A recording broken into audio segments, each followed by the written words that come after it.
Nos últimos anos em Star Wars, a gente tá comentando bastante, a gente tá vendo eles falando bastante e comentando por cima. Eles têm falado muito sobre remanescentes do Império. Imperiais que mesmo após a morte do Imperador, a morte, né, com aspas, na Segunda Estrela da Morte, continuaram como imperiais. A gente tá vendo bastante, por exemplo, o Conselho das Sombras lá em The Mandalorian, o próprio Moff Gideon também, o Thrawn aparecendo com força como esse herdeiro do Império, o cara que tá reunindo os remanescentes do Império. Estamos falando muito sobre esses imperiais que se mantiveram leais mesmo ali nos primeiros anos da Nova República, sendo ali uma pedra no sapato da Nova República, bem ali no comecinho, porque The Mandalorian, por exemplo, se passa de 5/6 anos depois do retorno de Jedi. Mas eu quero que hoje, durante esse vídeo, a gente olhe para uma questão similar, porém oposta. Vamos dar uma olhada em como Star Wars, principalmente o universo expandido atual canônico, então pós-compra da Lucasfilm, lida com a questão oposta a isso. Estamos falando muito sobre remanescentes do Império, mas e os imperiais que viraram a casaca, que não são mais leais ao Império, principalmente Stormtroopers que não quiseram seguir os ideais do Império. Mas a gente vai focar para fazer um recorte mais específico em imperiais que não quiseram seguir o Império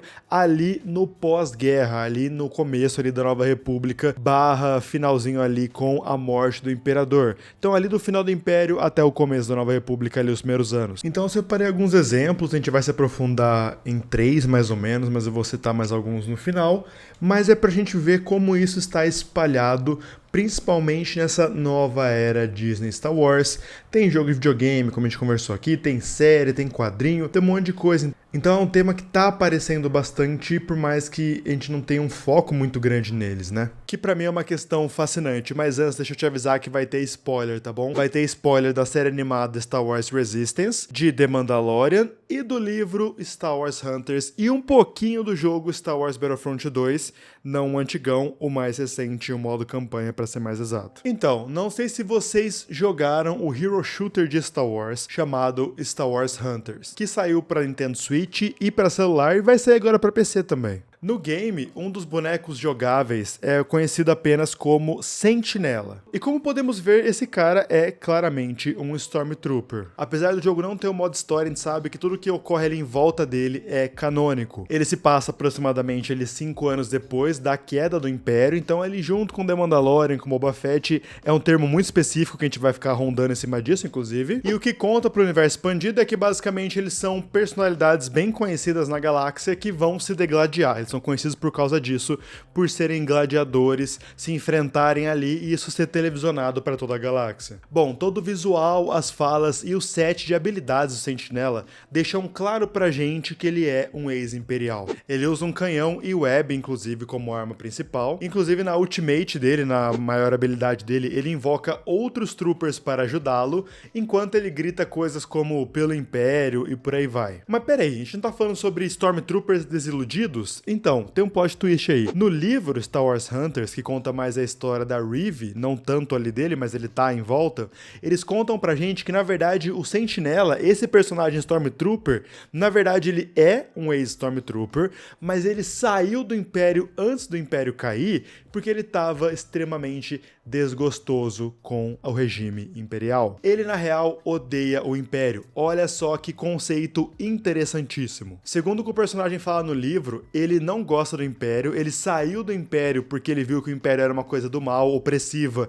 e que ele era esse agente opressor, sabe? Tipo, ele deu uma acordada ali, provavelmente depois, inclusive, da Estrela da Morte, quando o Império destruiu um planeta inteiro com bilhões de vidas num tiro só. Ele se desiludiu com o Império, entendeu que ele era parte dessa opressão, e ele saiu do Império e virou um lutador ali, um gladiador. Só que, então, por que ele faz isso vestido de Stormtrooper? Porque como o Império caiu, ele percebeu que o Sentinela, a roupa que ele usa, o personagem que ele encarna quando ele tá lutando, chama mais atenção. E nessa arena de gladiadores, cara, quem chama mais atenção ganha. Ou seja, é propaganda. Olha só que inteligente. Os Hunters, quando eles entram ali nessa arena pra lutarem, pra cumprir objetivos, eles ganham dinheiro como? Com patrocínio e apostas. Ou seja, quanto mais famoso, mais conhecido o Hunter é, mais dinheiro ele recebe, mais apostam nele, ou apostam contra ele, ou ele recebe patrocinadores de fora. Então, quanto mais famoso, quanto mais um personagem conhecido, mais dinheiro você ganha. Então ele se veste como Stormtrooper com a sua própria armadura e fica falando coisas de pelo Império e tal,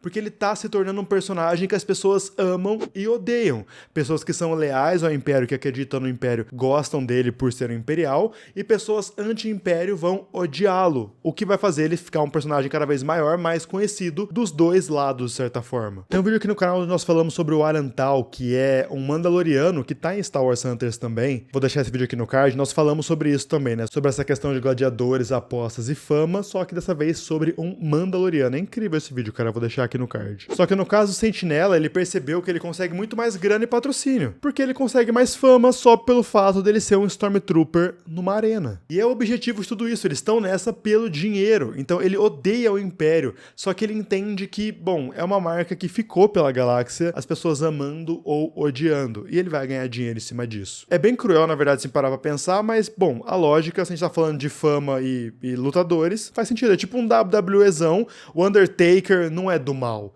mas ele era o vilão. É o objetivo disso, é uma historinha sendo contada ali. Eu não sei se você assistiu Star Wars Resistance, mas assim, é uma série animada que se passa ali junto com as sequels, mais precisamente com os filmes 7 e 8, Despertar da Força e O Último Jedi, mas a primeira temporada é ruinzinha, mas a segunda, ela é bem interessante na real, e é justamente sobre a segunda que a gente vai falar aqui hoje. Resistance é uma série animada canônica de Star Wars que começou a sair em 2018 com 2 temporadas, e a história se passa numa base chamada Colossus. Essa base é protegida pelos Aces, ou Aces, que são pilotos que, além de corredores, são pilotos combatentes ali, que impedem piratas de atacarem a base, por exemplo. Um desses caras é um piloto chamado Greef Halloran. E bom, só pela roupa e pelas tatuagens imperiais, a gente já sabe que esse cara era um imperial. Resistance, como se passa junto com a sequels, a gente dá um salto agora de aproximadamente 30 anos no futuro pós-Retorno de Jedi. Então, o Sentinela é de 5 anos pós-Retorno de Jedi, agora a gente dá um salto de mais 25 anos pra frente. E esse cara é mais interessante porque ele não era só um Stormtrooper, ele era um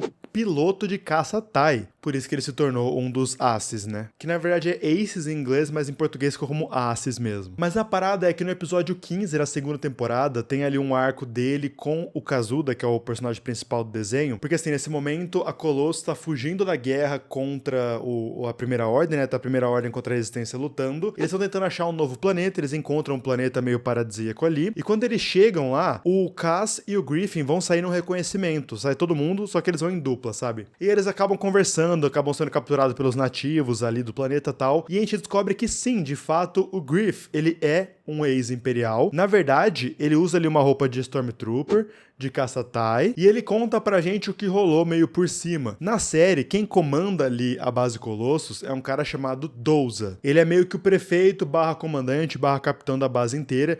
Esse cara, por isso que eu falei que vai ter spoiler da série, tá? Esse cara, ele era um comandante do Império e o Greef servia sob o seu comando. Então, antes do final da guerra, eles não falam exatamente quando, mas eles falam que próximo do final da guerra, eles começaram a ver que o Império tava muito mais hardcore, muito mais do mal, matando todo mundo. Percebam que sempre tem essa questão da Estrela da Morte pairando, parece que quando a guerra entrou em si, porque assim, o Império durou aproximadamente 25 anos, só que a guerra começa ali numa Nova Esperança, a Guerra Aberta, chegando até o Retorno de Jedi, ela dura aproximadamente 5 anos até a Batalha de Jakku, aproximadamente, porque o Retorno de Jedi são 4 anos, aí pra Batalha de Jakku mais 1, a Guerra Aberta dura aproximadamente 5 anos até o Império cair. Quando rola a Guerra Aberta, Estrela da Morte 1, Estrela da Morte 2, o Império começa a detonar planetas de maneira mais aberta, de certa forma, porque era um regime, uma ditadura bem forte, mas aí começa uma guerra onde eles começam a matar todo mundo à torta direito. Muitos imperiais pipam, vão embora porque eles veem que, na verdade, eles estavam servindo como massa desse governo absurdo, macabro. E aí o Greef fala que o Capitão Doza, próximo do final da guerra, olhou pra ele e falou assim, mano, eu vou sair fora, você vem comigo? Porque o Doza já tava se desiludindo com o Império e deu uma escolha pro Greef. O Greef era muito leal a ele e se tornou mais leal ainda quando percebeu que seu superior estava lhe dando uma escolha. Afinal, uma coisa que a gente viu lá no filme do Han Solo, por exemplo,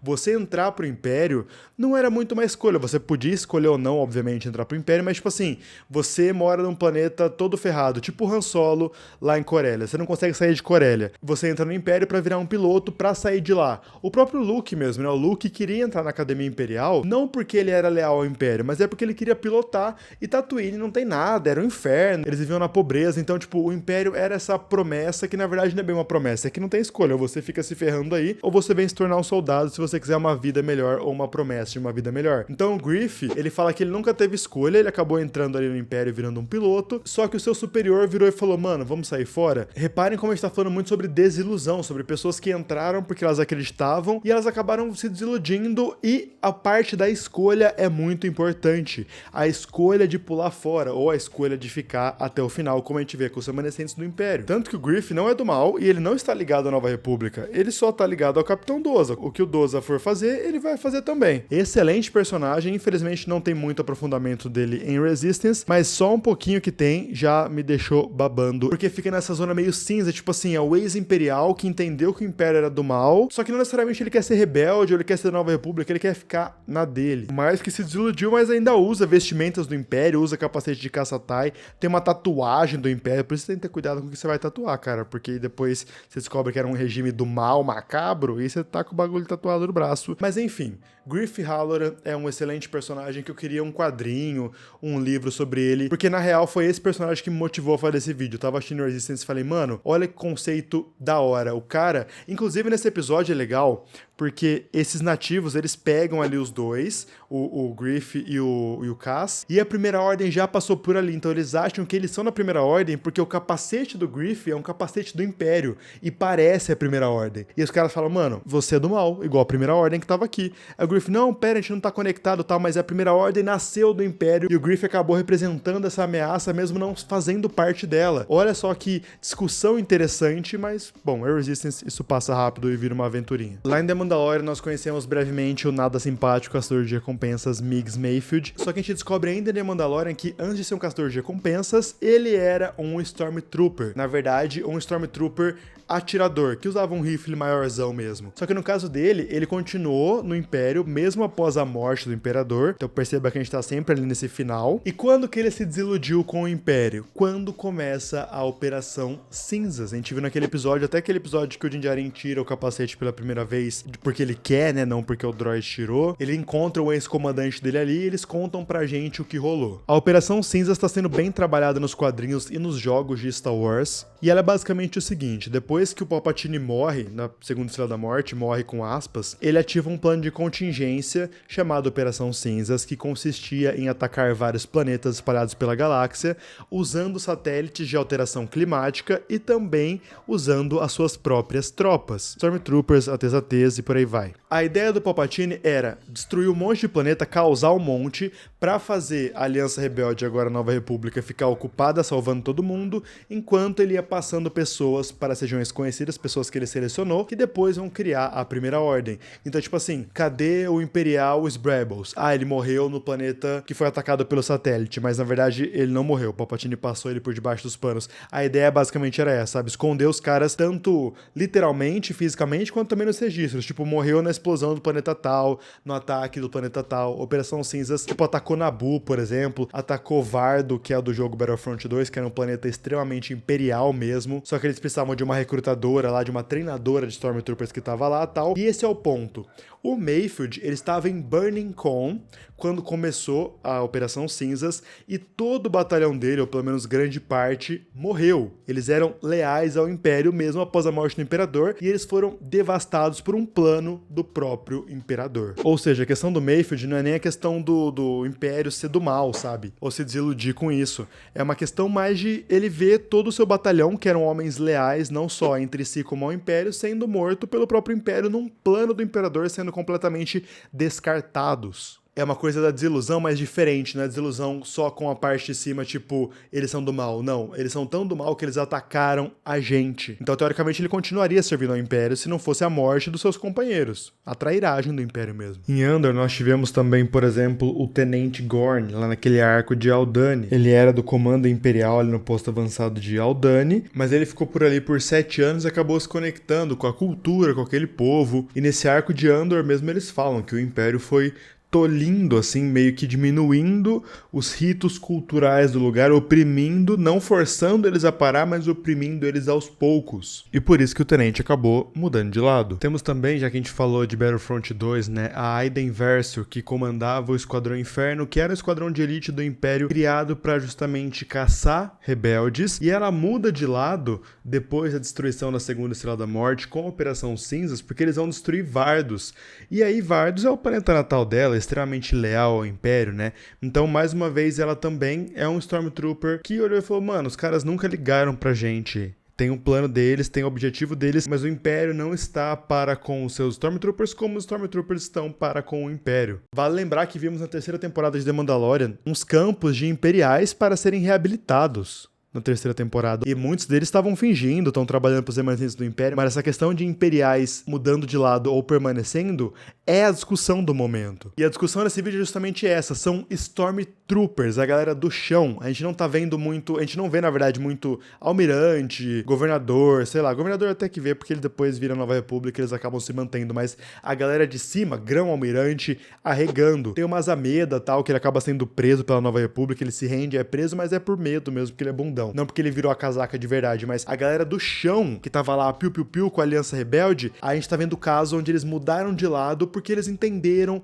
que o Império era do mal ou porque eles mesmos foram atacados por aquilo que eles estavam jurando defender, que eles juraram defender por muitos anos. Estamos falando de uma galera do chão, cara, uma galera que ia pra linha de frente, que em algum momento, entrando pelo Império por não ter escolha ou porque quis, eles chegaram a acreditar nisso. Mas perceba como todos esses casos que a gente citou aqui, todos eles falam sobre escolha, sobre escolher sair, escolher olhar para o seu passado e ver que aquilo que você estava acreditando era mentira. E eu acho que é um espelho excelente com aquilo que a gente está vendo em The Mandalorian, que são personagens remanescentes do Império que escolheram continuar com o Império, seja por ganância, por egoísmo, por manter ou tentar criar o seu próprio Império, mas as escolhas são refletidas. Apesar de serem bem poucos os Stormtroopers que mudaram de lado dentro do cânone, eles ainda estão aí. E a ideia desse vídeo é dar luz ali, fazer um zoom em suas histórias. O que vocês acharam desse vídeo? Vocês curtiram? Vocês não curtiram? É uma coisa mais canal Norte Domingues raiz, né? Lembra que a gente tinha esses vídeos enormes sobre personagens muito B, muito C? É um tipo de vídeo que eu gosto muito, cara, porque tem que explorar muito o universo expandido, porque pra mim é onde o bicho pega e tal. O que vocês acham? Vamos continuar fazendo? A gente pode achar outros temas aí muito específicos como esse, tipo Stormtroopers que mudaram de lado, e vocês comentam aí embaixo. O que vocês acham? Comenta aí ideias de tema também, que eu vou dar uma olhada nos comentários. Muito obrigado por ter me ouvido até agora. Por favor mesmo, não esquece do like, tá bom? Fortalece muito o meu trampo. Se inscreve no canal pra você não perder nenhum vídeo. Me ajuda a chegar aos 200 mil inscritos, por favor. Me ajuda aí. Se inscreve no canal, compartilha pra galera se inscrever também. Se você quiser ajudar o canal financeiramente falando, você pode mandar um Pix pra esse QR Code, ou se tornar membro, ou comprar pelo meu link da Amazon, que eu vou deixar aqui embaixo na descrição. Me segue no Instagram também, que eu tô lançando um monte de coisa por lá. Te espero aqui no próximo vídeo, pode ser? É nóis. Valeu, falou.